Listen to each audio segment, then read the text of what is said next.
నమస్తే ఏ ప్లస్ ఛానల్కి స్వాగతం. రవికిషోర్ మాన్కర్ మీతో. అందరూ హెల్తీగా ఉండాలని కోరుకుంటూ NVS 2024 non teaching recruitment exam general Hindi practice set 7కి స్వాగతం సుస్వాగతం. ఇందులో మనం రోజు సిరీస్ అయితే స్టార్ట్ చేయడం జరిగింది. దీంట్లో మనం జనరల్ హిందీని తెలుగులో ఎక్స్ప్లెయిన్ చేస్తున్నాం అర్థమయ్యేలాగా. సో 0 to హీరో లెవెల్లో ఇక్కడ మనకు ఎటువంటి మనకు చదవనికి రాకపోయినా అర్థం కాకపోయినా ఇక్కడ ప్రతి ఒక్క పదం అర్థం చేపిస్తూ మీ యొక్క ప్రశ్నలు ఎలా వస్తాయి, మోడల్ ప్రశ్నలు అన్నీ కూడా ఎక్స్ప్లెయిన్ చేస్తాము. ఏ పదానికి ఎలా మీనింగ్ వస్తుంది అనేది కూడా మీకు ఎక్స్ప్లెయిన్ చేస్తాం కాబట్టి మీరు ఎగ్జామ్ సమయానికి ఆ పదాలను కూడా నేర్చుకుంటారు. కాబట్టి ఈ క్వశ్చన్లను ఈజీగా అర్థం చేసుకొని మీరు ఆ మంచి మార్కులు సాధిస్తారని అనుకుంటున్నాను. అయితే మీరు తెలుగులో ఎవరైతే ఆంధ్ర అలాగే తెలంగాణ నుంచి చూస్తున్నారో వాళ్ళందరికైతే ఇది ఉపయోగపడుతుంది. సో చూస్తున్నట్లయితే మనకు ఇంకా ఇప్పటివరకు ఎవరైతే చూడలేదో వాళ్ళ కోసం అయితే కింద ప్లేలిస్ట్ చేర్చడం జరిగింది. జనరల్ హిందీ ఇన్ తెలుగు అని చెప్పేసి ఎన్విఎస్ 2024 పేరు మీద అయితే మీరు అక్కడ కూడా మిగతా అన్ని కూడా సెట్స్ అన్ని కూడా చూసేయచ్చు. సీరియల్ వైజ్గా అయితే ఉంటాయి. ప్రతిరోజు మార్నింగ్ 10 o'clock అయితే ఈ క్లాస్ మీకు ఉంటుంది.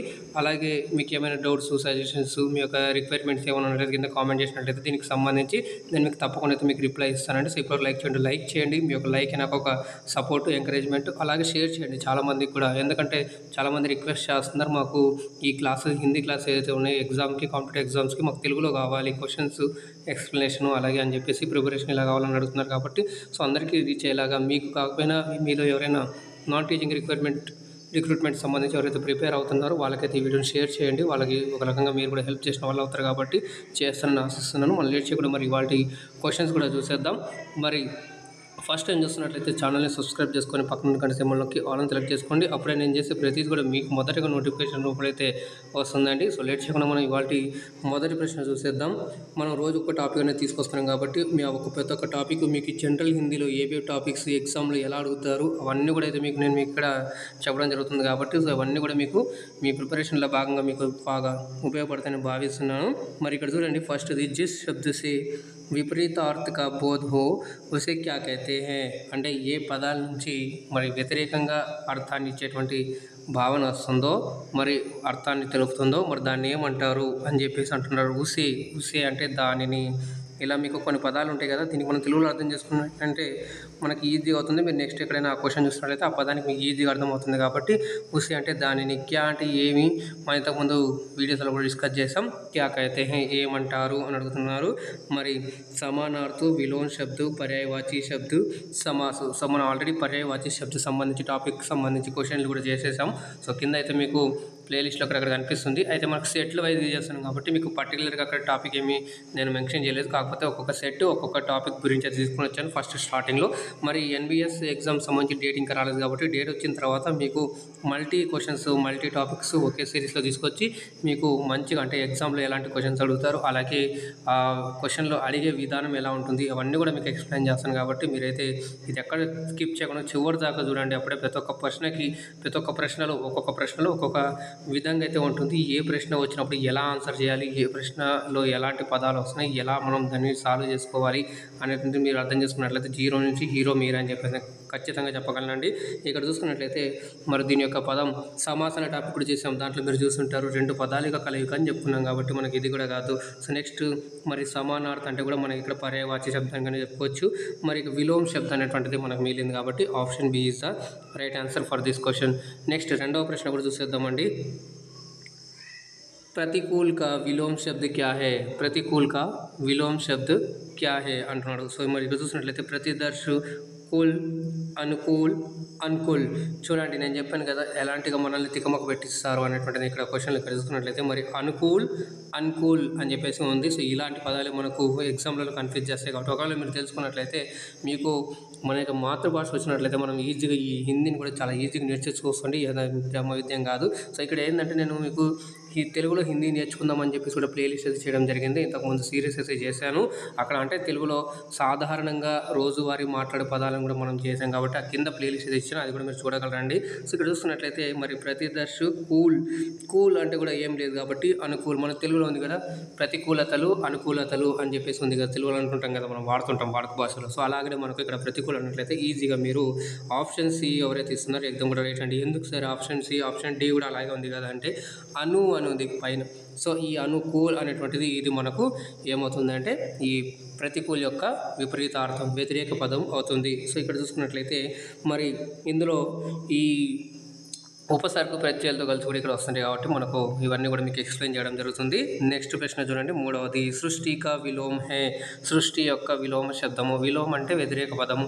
సృష్టి యొక్క వ్యతిరేక పదం ఏమని అడుగుతుంది ఇక్కడ? ప్రళయి, విసృష్టి, అసృష్టి, ప్రతి సృష్టి అనబడింది. రైట్ ఏం కాదండి, కానీ మనకు ఆన్సర్ ఏదైతే ఉందో అది కరెక్ట్గానే ఉంది. ఇది మనం ఉంది కదా, సో మనం మాట్లాడుతున్నాం సృష్టి, స్థితి, ప్రళయాలు అని చెప్పేసి మాట్లాడుతున్నాం కదా. సృష్టి అంటే జననం అవ్వడం, ఉత్పన్నం చేయడం, మరి ప్రళయం అంటే నాశనం అవ్వడము. సో కాబట్టి మనకు ఆన్సర్ ఏమవుతుందంటే option A is the right answer అవుతుందండి దీనికి. సో ఇలాగ మనమైతే క్వశ్చన్స్ మనం పదాలు ఏవైతే ఇస్తారో పదాలను అర్థం తెలిసినట్లయితే మనం ఈజీగా చేసేయచ్చండి. సో మరి ఇక్కడ చూస్తున్నట్లయితే మరి సగున్ కా ఉల్టా శబ్ద క్యా హే. ఇక్కడ కా అన్నటువంటి రెండుసార్లు టైప్ అయింది, ఏం పర్లేదండి. సగున్ కా ఉల్టా శబ్ద హే. సగున్ అంటే మంచి పాజిటివ్ క్వాలిటీస్ అన్నట్లు ఒకటి తీసుకున్నట్లయితే మరి ఇక్కడ అగుణ్, దుర్గుణ్, నిర్గుణ్, నిగుణ్. ఇక్కడ ఆప్షన్ ఏ అనేటువంటిది ఏం లేదండి. సో జస్ట్ మనకి ఇక్కడ ఆప్షన్ కరెక్ట్ చూసుకున్నట్లయితే దీనికి సగుణ్ అన్నట్టు దానికి కరెక్ట్ ఆప్షన్ వచ్చేసి option C is the right answer. అంటే నిర్గుణ్ అనేటువంటిది కరెక్ట్ అవుతుంది. మరి అగుణ్, దుర్గుణ అంటే దుర్గుణ చెడు గుణాలు అనేటువంటిది. సో ఇప్పుడు దుర్గుణ్ అంటే అచ్చే గుణ్ అలా రావాలి, కానీ ఇక్కడ మనకు అది కాదు. సో నిగుణ్ కూడా ఏం లేదండి. సో అగుణ్ కూడా ఏం లేదు. సో ఇవన్నీ చూసుకున్నట్లయితే మనకు option C is the right answer for this question అండి. సో నెక్స్ట్ చూసుకున్నట్లయితే మరి ఐదవ ప్రశ్న చూడండి, విలోమ్ శబ్ద కా విపరీతార్థ క్యా హోగా. చూడండి మనకి అంటారు కదా, విలోమ్ శబ్దు అనేటువంటిది ఒక వ్యతిరేక పదం కదా, మరి దానికి మళ్ళీ ఆపోజిట్ పడుతున్నారు. సో ఇలాగ మనకు ఎగ్జామ్లో కూడా అడిగేటువంటి ఛాన్స్ ఉంటుంది. ఎందుకంటే మనకు ఈ టాపిక్ తెలుసు, మరి ఈ టాపిక్ గురించి ఇంకా ఏం తెలుసు అన్నట్లుగా కొంచెం డీప్ వెళ్ళినట్లయితే కూడా మరి ఇటువంటి ప్రశ్నలప్పుడు మనం సంసిద్ధం కావాలి. కాబట్టి ఇలాంటివి కూడా మేము మీకు తీసుకోవడం జరిగింది. మరి విలోమ్ అని చూసుకున్నట్లయితే విలోమ్ శబ్ద కా విపరీతార్థ క్యా హోగా అని చూసుకున్నట్లయితే ఇది ప్రతిలోము, ఆలోము, అనులోము, సాలోము అని ఉంది. సో ఇక్కడ మరి ఆన్సర్ ఏమవుతుందో మనం చూసుకుంటే మరి యోగా ఎవరైతే చేస్తున్నారో వాళ్ళకైతే ఒక ఐడియా ఉంటుంది దాంట్లో కదా. సో విలోము, అనులోము అని చెప్పేసి. సో ఇక్కడ option C is the right answer correct అవుతుందండి. అనులోము అనేటువంటిది ఉంటుందండి. సో విలోమ్, అనులోమ్ రైట్. సో ఇది మనకు కరెక్ట్ ఆప్షన్ అవుతుంది. సో ఇట్లాంటి ప్రశ్నలు, అలాగే తికమక పెట్టే ప్రశ్నలు, కన్ఫ్యూజన్ ఎలా చేస్తారు అనేటువంటి ఆ టైప్లలో కూడా అయితే మీకు తీసుకోవడం జరిగింది. కాబట్టి ఇవన్నీ కూడా మీకు ఉపయోగపడతాయని చెప్పేసి నేను ఆశిస్తున్నాను. ఇక్కడ నుంచి మీరు కొంత జ్ఞానాన్ని అయితే సాధిస్తారని చెప్పేసి నేను తప్పకుండా అయితే మీకు చెప్పగలనండి. మరి శకున్ కా మిలియా అని ఉంది, ఇక్కడ విలోమ్ అని ఉండాలి, దాన్ని మనం రాద్దామండి. సో ఇక్కడ విలోమ్ అని చెప్పేసి రాసుకున్నట్లయితే మనం శకున్ కా విలోమ్ హే అంటాం. శకునాలు అంటాం కదా, సో శకునాలు ఇలాగా అంటాం కదా. సో మరి ఇక్కడ అశకున్, విశకున్, ప్రతిశకున్, అపశకున్. సో మరి మనం తెలుగులో వాడుతుంటారు శకనాలు, అపశకనాలు. ఏంద్రా అపశకనాలు మాట్లాడుతున్నావు అంటాం కదా. సో అట్లా అంటున్నట్లయితే సో మరి ఇక్కడ చూడు శకున్ అనేటువంటిది ఇక్కడ మంచిది అయితే మరి అపశకునము అనేటువంటిది నెగిటివ్లో వస్తుంది. కాబట్టి మనకు option D is the right answer అవుతుందండి. అపశకునము, మరి ప్రతిశకును, విశకును, అశకును ఏం లేవండి. రైట్. నెక్స్ట్ ప్రశ్న చూసేద్దాం. ఏడవ ప్రశ్న, హర్ష కా ఉల్టా శబ్ద హై. ఇదైతే చాలా చాలా ఇంపార్టెంట్ క్వశ్చన్ అండి. 2022 ఎన్విఎస్ ఏదైతే నాన్ టీచింగ్ దాంట్లో కానీ టీచింగ్ రిక్రూట్మెంట్లో కానీ ఈ క్వశ్చన్ అయితే అడగడం జరిగింది. కాబట్టి ఉల్టా శబ్ద అంటే ఉల్టా అన్న కూడా మనకు వ్యతిరేకమే, అలాగే ఆపోజిట్ అన్న కూడా మనకు అంటే ఆపోజిట్ అన్న వస్తుంది, అలాగే మనకి విపరీతార్థము అన్న కూడా ఆపోజిట్ అనమాట. ఇలా మల్టిపుల్ పదాలు వస్తాయి. కాబట్టి ఇక్కడ మీకు క్వశ్చన్లో నేను ఆ క్వశ్చన్లు కూడా అలాంటి పదాలు కూడా తీసుకొస్తున్నాను, ఎందుకంటే మీకు అది అర్థం కావాలని చెప్పేసి నా ఉద్దేశం అండి. సో ఇక్కడ మళ్ళీ కన్ఫ్యూజ్ అవ్వకూడదు కదా ఎగ్జామ్లో. మరి ఉల్టా అంటే ఏం సార్, మళ్ళీ ఆపోజిట్, మరి విలోమ్ కదా. సో ఒక అర్థానికి ఎన్ని అర్థాలు ఉంటాయి అన్నీ కూడా మనం ఇక్కడ ప్రాక్టీస్ చేస్తాం. విపరీతార్థ క్యా హై అన్నాడు అనుకోండి, హర్షిక విపరీతార్థ క్యా హై అన్నాడు అనుకోండి, అప్పుడు దానికి ఏం చేయాలి మీరు? ఉల్టా శబ్దం వెతకాలి. ఉల్టా శబ్దం అంటే ఏంది మరి విలోమ్. విలోమ్ అంటే ఏంది? వ్యతిరేక పదము. వ్యతిరేక పదం అంటే ఆపోజిట్ పదము. ఆపోజిట్ పదం అంటే యాంటోనిమ్. ఇలా అన్ని కూడా మనం తెలుసుకోవాల్సి ఉన్నట్లయితే ఉంటుంది. చూడడానికి ఏమో ఈజీ టాపిక్, చిన్న టాపిక్ అనుకుంటాం కాదు, మనం అక్కడే ఫోకస్ చేయకుండా వదిలేస్తాం. ఎగ్జామినర్ అదే పట్టుకొని మనల్ని డీప్ అడిగినప్పుడే మనం ఏమవుతుందంటే మనం మార్క్ కోల్పోయే ఛాన్స్ ఉంటుంది. చాలా కేర్ఫుల్గా చేయాలి. కొన్ని పోస్టులకి అయితే 10 మార్కులకి ఇన్ని ఉంది, కొన్ని పోస్టులు అయితే మనకు 15 మార్కులకి అయితే ఉంది. కాబట్టి నెగిటివ్ మార్కింగ్ ఉంది కాబట్టి చాలా కేర్ఫుల్గా అయితే చేయాలని చెప్పేసి ఉద్దేశం. సో ఇక్కడ చూసుకున్నట్లయితే హర్షిక ఉల్టా శబ్ద క్యా హై, విషాద్, దుఃఖ్, ఆహర్ష్, కోయి నహి. చూడండి ఇటు చూసినట్లయితే మరి హర్ష్ అంటే ఫస్ట్ మీనింగ్ తెలియాలి మనకు కదా. సో హర్ష్ అంటే మనకు హ్యాపీ అండి. సో హ్యాపీ యొక్క ఉల్టా పదం ఏమవుతుంది? దుఃఖము అంటే సాడ్ కదా. సో అలా రావాలి. మళ్ళీ ఇక్కడ 2 కనిపిస్తున్నాయి మీకు. సార్ విషాద్ అని కనిపిస్తుంది, మరి దుఃఖ అని కూడా కనిపిస్తుంది సార్, మరి ఆహర్ష అని కూడా కనిపిస్తుంది కదా సార్. ఆహర్ష కరెక్ట్ అవ్వచ్చు కదా అని చాలామంది ఇక్కడ ఆహర్ష అని పెట్టే ఛాన్స్ కూడా చేస్తారు. సో అది చేయకండి. సో మనకి ఇక్కడ చూస్తున్నట్లయితే దీనికి కరెక్ట్ ఆప్షన్ వచ్చేసి option A is the right answer for this question అండి. విషాద్ అనేటువంటిది కరెక్ట్ అవుతుంది. మరి దుఃఖ అంటే మరి దుఃఖ కూడా ఉంది కదా సార్ అంటే మళ్ళీ దీనికి ఇంకొక పదం ఉంది. ఒకవేళ మీకు సుక్ అని అడిగాడు అనుకో, సుక్క ఉల్టా శబ్ద క్యా హై అని అనుకో, అప్పుడు సుక్ రాయాలి. సరే, సుక్క ఉల్టా శబ్దం అడిగినప్పుడు దుఃఖ అని రాయాలి. దుఃఖ ఉల్టా శబ్దాన్ని ఇప్పుడు ఇక్కడ ఉంది. ఇప్పుడు నేను అంటాను దుఃఖ విపరీత అర్థ క్యా హై అని చెప్పేసి ఇక్కడ ఇచ్చాను మీకు. కింద ఇక్కడ సుక్ అని రాశాను. మరి ఇక్కడ ఏమవుతుందంటే మనకు ఆన్సర్ సుక్ దుఃఖ. ఇలాగా మనం అయితే చేయాలి. ఆహార్ష అనేటువంటిది ఏం లేదండి. రైట్, ఇలాగ మనం క్వశ్చన్స్ అనేటువంటి కూడా సాల్వ్ చేస్తుండాలి. అప్పుడప్పుడు మనకి ఏమైందంటే ఎలిమినేషన్ మెథడ్లో కూడా మనం క్వశ్చన్స్ని సాల్వ్ చేసుకోవచ్చండి. ఈజీగా ఉంటుంది. మరి హ్రస్వ కా విలోమ్ క్యా హై, హ్రస్వ కా విలోమ్ క్యా హై. మనం తెలుగు చదువుతున్నప్పుడు అచ్చులు హల్లులు అని చెప్పి చదువుతుంటాం. ఆ అంటే ఏంటిది, ఆ అంటే ఏంటిది. సో మనం ఆ అంటే రసం ఉన్నప్పుడు మరి ఆ అంటే ఏమవుతుందో మీరే చేసేయండి. సో అది మీరు చెప్పినట్లయితే ఇక్కడ ఆన్సర్ మీరే చేస్తారు సార్, ఈజీగా అండి. సో ఇలాగ మనం ట్రిక్స్గా ఒకదానికి కనెక్షన్ పెట్టుకున్నామంటే మనం తప్పకుండా కరెక్ట్ ఆన్సర్ చేసే ఛాన్స్ ఉంటుంది. కాబట్టి సో ఈ ప్రశ్నకి అందరూ కూడా కరెక్ట్ ఆన్సర్ చేస్తాను అనుకుంటాను.